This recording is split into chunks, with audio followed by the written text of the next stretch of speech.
Okay, let's just dive right in. Today we're tackling some of the biggest questions there are. Evil, suffering, and why human beings seem like they just can't find lasting happiness. Exactly. And we're doing it by diving into the work of C.S. Lewis, who was just a master at taking these huge abstract theological problems and, boiling them down into these really clear logical analogies. Right. Our source material is Lewis's own work, and our mission here is to give you a kind of shortcut to understanding his thought, specifically how he tries to reconcile some of the universe's biggest contradictions. hmm The core tension, and Lewis puts it front and center, is this. If God is all-powerful and all-good, why is there so much evil and suffering? I mean, that's the question that sinks entire philosophies. It is. And Lewis doesn't shy away from it at all. Yeah. He starts by framing it really simply. He says, look, Christians believe some evil power is the prince of this world. So this state of affairs, the fact that evil is happening, is either in line with God's ultimate will or it's not. If God wanted it, well, then God seems a bit strained, right? But if he didn't want it, how can anything happen against the will of an all-powerful being? That feels like a real philosophical trap. I mean, how can omnipotence be thwarted? And Lewis's answer is just Yeah. so classic Lewis. He solves this huge contradiction with a very simple domestic analogy: the mother and the untidy schoolroom. The mother's will. Tell us about that. So imagine a mother tells her kids, look, I'm not going to tidy your schoolroom. You have to learn to keep it tidy yourselves. Now, that instruction, that's her will. She has decided to give them the freedom to manage their own space. And then what happens? Well, she comes in later and finds total chaos. French grammar books everywhere, teddy bears, ink spilled on the floor. Now, this mess, the spilled ink, the scattered toys, that is absolutely against her will. She hates untidiness. She wants order. Oh, wait a second. So the mother has two different wills operating at the same time. Precisely. The untidiness itself is against her preference, her will for order. But the possibility of untidiness is completely a result of her permissive will, her decision to grant them that freedom in the first place. So Lewis is saying this is the same pattern in the universe. God created beings with free will, creatures that can go right or they can go wrong. Yes, and the existence of evil becomes this necessary, though unwanted, byproduct of the freedom that's required for something much, much bigger. And what's the why behind that? Why take such a massive risk? Lewis says free will is the only thing that makes any love or goodness or joy worth having. I mean, think about it. A world of little robots or automata who just had to be good. He argues that world would hardly be worth creating. Right. If you want a genuine relationship, a real ecstasy of love and delight, you have to give the other person the freedom to say no, to rebel. God desires voluntary connection. And so, as Lewis puts it, he apparently thought it worth the risk of complete ruin to get that kind of free, ecstatic love. He thought a live world where things can go right or wrong was better than a perfectly safe, mechanical one. But hold on, if I look at all the suffering in the world and I think, you know what, this was a terrible trade-off, the risk was not worth it, Lewis says I've actually fallen into another logical trap. He does. And this is one of his most ingenious moves. Because you, the listener, you might want to argue that God should have designed things differently. But Lewis questions whether you can even make that argument. How can he just dismiss my argument like that? He uses this powerful analogy of a stream. He says, God is the source from which all your reasoning power comes. Every tool you're using to build your argument, your sense of logic, your idea of justice, of fairness, it's all part of the system Lewis claims God created. So if God is the source of my reason, how can I use that same reason to prove the source is wrong? You can't. Lewis puts it really dramatically. He says you could not be right and he wrong any more than a stream can rise higher than its own source. It's self-defeating. That's an image that really sticks with you. And it leads to the even more famous one. Arguing against God is like cutting off the branch you were sitting on. If you saw off the very foundation of logic and reason that lets you argue in the first place, you just fall. You fall. Okay, so God took the risk of free will. But that leaves a really tough question. Why did we go wrong so quickly? Did God make us out of such rotten stuff that we were basically guaranteed to fail? And this is where Lewis completely flips our usual assumption. He says it's the exact opposite of rotten stuff.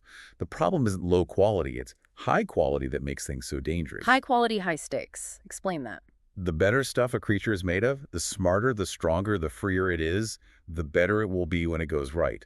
But, and this is the key, the worse it will be if it goes wrong. Think of it like a simple machine versus a complex one. A simple lever can't fail that spectacularly. A supercomputer can. Walk us through his ladder of potential for good and evil. Sure. He says start at the bottom, a cow. A cow can't be all that good or all that evil. Then, a dog, which can show more loyalty or selfishness. Yeah. Then a child, then an ordinary man, then a genius. And at the very top, a superhuman spirit, an angel. It has the greatest capacity for good, and so also the greatest potential for catastrophe. So the first beings to fall, Satan and then us, didn't fall because they were badly made. They fell because they were too powerful, too intelligent, too free. Exactly. And Lewis says the core sin for both wasn't a weakness. It was a twisting of that very selfhood. The moment you have a self, there's the possibility of putting yourself first, of wanting to be the center, wanting to be God. The desire for total self-sufficiency. And that's the engine of the fall of man. Lewis is clear. The sin wasn't sex that was a result, a symptom of the failure. The sin was the idea that humans could be like gods, that we could set up on our own and invent happiness apart from God. And that single attempt, he says, has created nearly all that we call human history. Which is this long, tragic story of trying to build our own utopias and watching them all collapse into misery and war. And this brings us to what is probably Lewis's most famous mechanical analogy, the one that explains why this cycle of failure seems just baked into human history. The machine running on the wrong juice. Lewis says God invented us as a man invents an engine. We're a machine designed to run on a very specific fuel. A car is made to run on gasoline. We can try to run it on, I don't know, tea or milk, but it just won't run properly. Right, it sputters, it stalls, it ruins the engine, it conscious, as he says. The human machine, Lewis says, was designed to run on himself. He is the fuel our spirits were designed to burn. So when we try to find our ultimate fulfillment in money or power or even in other people, we're just putting the wrong juice in the tank. And that changes everything about how we look for happiness. You can't just ask God to make you happy in your own way while ignoring the operating instructions. Lewis puts it so perfectly. God cannot give us a happiness and peace apart from himself because it is not there. There is no such thing. Our dream of self-invented happiness is doomed from the start because that fuel just doesn't exist anywhere else. And this, for Lewis, is the key to all of human history. We see all this energy, right? Civilizations built, philosophies created, but what happens every single time? Each time something goes wrong, he says, that fatal flaw, that internal drive to put the self at the center, the wrong juice, it always brings the selfish and cruel people to the top, and the whole thing just slides back into ruin. The human machine cants because we're trying to run it on the wrong fuel. It's a really stunning explanation for why history seems so cyclical. So, with the human machine constantly breaking down, what did God do? Lewis talks about 3 major interventions. Right, he didn't just abandon the project. First, there was an internal intervention, conscience. He left us with a sense of right and wrong, the moral law, a little flicker of the original design. But Lewis notes, nobody ever quite succeeds in obeying it perfectly. The second one is external, sort of scattered everywhere, almost like a teaser campaign. Yes, he calls them the good dreams.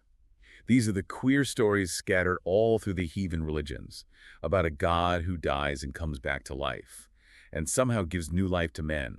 They were like pre-echoes, preparation. And the third intervention was super specific. It was focused, like an intensive education. Lewis says God chose one particular people, the Jews, and spent centuries hammering into their heads 2 really important lessons. 1, there is only one God, and 2, this God cares deeply about right conduct. The Old Testament is basically the story of that hammering process. And once that groundwork was finally laid, Lewis says the real shock happens. Among these people, a man turns up making claims that are just. They're completely off the charts. A man claiming to forgive any sin, claiming he existed before Abraham, claiming he would judge the world. And Lewis stresses that you only feel the full weight of this if you get the Jewish context. Because if a guy showed up in ancient India and said, I'm part of God, that wouldn't have been a big deal. That was normal in a pantheistic worldview. Exactly. But for a Jew, God was the being outside the world who made it, infinitely different. So when this man started talking, Lewis says it was quite simply the most shocking thing that has ever been uttered by human lips. And one of the claims that we tend to just gloss over because we've heard it so many times is his claim to forgive any sins. Yes, this is such a critical point. We all understand how a person can forgive offenses against themselves.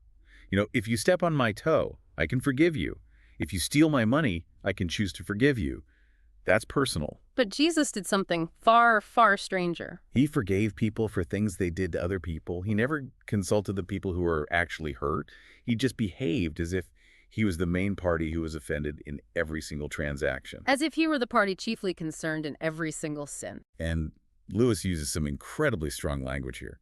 He says, if the speaker is just a man, this is so absurd that the kindest thing you could call it is asinine fatuity. Which means what, exactly? Unrivaled silliness and just monumental conceit. I mean, imagine you're in court suing someone who wrecked your car and some random stranger walks in, stands up and says, "Don't worry, Your Honor, I forgive him for the damage he did to that person's car." You'd think he was dangerously insane. And yet this totally scandalous behavior only makes sense under one specific condition. It only makes sense if he really was the God whose laws are broken and whose love is wounded in every sin. Lewis really forces you into a corner here. In the mouth of any mere human, those words imply an arrogance that is just off the charts. And all of this leads directly to his final and most famous logical challenge. The one that forces you, the listener, to make a choice you can't avoid. Right. Lewis takes direct aim at the easy neutral position. He says you cannot just call Jesus a great moral teacher, but I don't accept his claim to be God. Lewis says that is the one thing we must not say. Why is that middle ground impossible? Because if a man, just a man, said the kinds of things Jesus said, he wouldn't be a great moral teacher. Lewis says he'd either be a lunatic on a level with the man who says he is a poached egg, A complete madman. or, Lewis says, something far worse, the devil of hell. There's just no middle option where he gets to be a wise, admirable human teacher. His claims are far too extreme to allow for that kind of casual praise. So Lewis's final demand is a trilemma. It's a choice that just eliminates the safe middle ground. You have to make your choice. You can dismiss him as a fool, spit at him and kill him as a demon, or you can fall at his feet, can call him Lord and God. But Lewis insists he has not left open the comfortable, patronizing nonsense about him being a great human teacher. He never intended to. So this deep dive has given us some really clear takeaways. We've got Lewis's defense of free will as necessary for love, that powerful machine analogy for why history keeps crashing, and finally, this inescapable choice that's demanded by the claims of Christ. And if we go back to that one idea, that the better the stuff a creature is made of, the worse it will be if it goes wrong, Lewis leaves us with a really powerful final observation. He notes that when you actually read the Gospels, even Christ's enemies don't usually get the impression of silliness and conceit, despite how shocking his claims are. So what does that consistency, that lack of apparent madness, imply about the character of the man making these extreme statements? That's the question Lewis wants you to carry forward. Think about that as you continue your own deep dive. We'll talk to you next time.